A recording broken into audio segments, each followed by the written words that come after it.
গরুকে খেতে দেই যাও খিচুড়ি, ছাগলকে খেতে দিলাম চাল ভাজা। সকাল সকাল গরুর ঘর পরিষ্কার করলাম।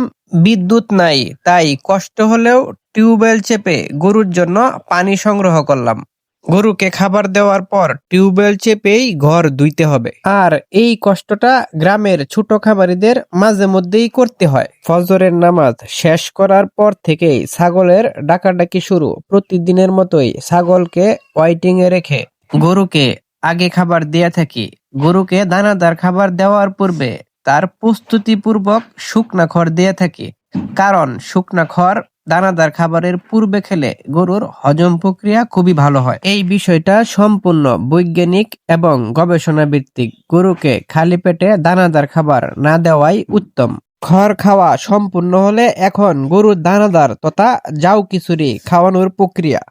যেহেতু আমার গরুর সংখ্যা কম, তাই একসাথে আমি দানাদার খাবার তৈরি করি না। আল্লাহর রহমতে হাতে থাকা বাটির মাধ্যমে সব খাদ্য আমি মেপে সঠিকভাবে দিতে পারি। সকল প্রকার খাদ্যের মধ্যে 40% থাকে গমের ভুসি। এখন দিচ্ছি ধানের কুড়া। যে খাদ্যগুলা দেই তার মধ্যে প্রায় 20 ভাগ দেই ধানের কুড়া। এইগুলার সাথে পাশাপাশি সয়াবিন মিলটা আমি দানাদার খাবারে অ্যাড করে থাকি। সয়াবিন মিল এই বাটিতে মেপে আনুমানিক নেই 10%। দানাদার খাবারে আরো থাকতেছে ভুট্টা ভাঙা। ভুট্টা ভাঙা এই দানাদার খাবারে ব্যবহার করতেছি 20%, 20 ভাগ।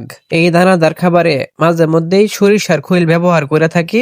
2 দিন পূর্বে সরিষার খৈল শেষ হয়ে গেছে, সয়াবিন মিল বেশি থাকার কারণে এখনো আনা হয়নি। গরুকে অল্প পানিতে এভাবে দানাদার খাবার মিশিয়ে দিলে অনেকটাই যাও খিচুড়ির মতো বোঝা যায়। একে একে সব কয়টা গরুকে দানাদার খাবার যাও খিচুড়ির মতো পানিতে মিশিয়ে দিয়ে দিলাম। এইদিকে গরুর দানাদার খাবার শেষ হইতে হইতে ছাগলের জন্য দানাদার খাবার তৈরি করার পালা। ছাগলের খাবারে রয়েছে মাসকালাই ডালের ছোলা।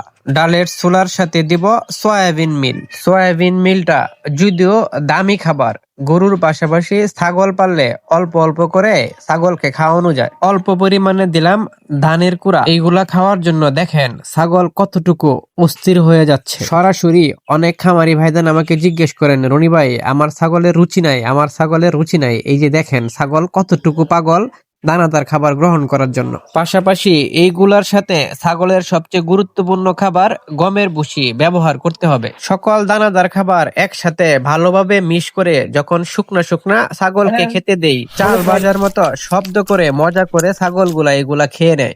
প্রিয় ভাইজানেরা, আমি সবসময় ছাগলকে এরকম শুকনা শুকনা দানাদার খাবার দিয়ে থাকি এবং আমার গরুগুলাকেও শুকনা দানাদার খাবার দিয়ে থাকি। যেহেতু শীতকাল, আলাদা করে সাদা পানি তারা কম গ্রহণ করে থাকে, তাই অল্প পানিতে যাও খিচুড়ির মতো ভিজিয়ে গরুকে দানাদার খাবার দিয়ে দিলাম। প্রিয় ভাইজানেরা, আপনারা চাইলে এই পদ্ধতি আপনাদের খামারে ব্যবহার করতে পারেন। তাতে গরু ছাগলের হজম প্রক্রিয়া খুবই ভালো হয় এবং কম খরচে গরু লালন পালন করা সম্ভব হয়। ভিডিওটি শেয়ার করে দিবেন যাতে প্রত্যেকজন খামারি ভাইজানেরা সঠিক বিষয়টা জানতে পারে। ভালো থাকবেন, সুস্থ থাকবেন। কাউকে আর গরুর যত্ন সাথে থাকবেন, আপনাদের রনি ভাইয়ের সাথে থাকবেন।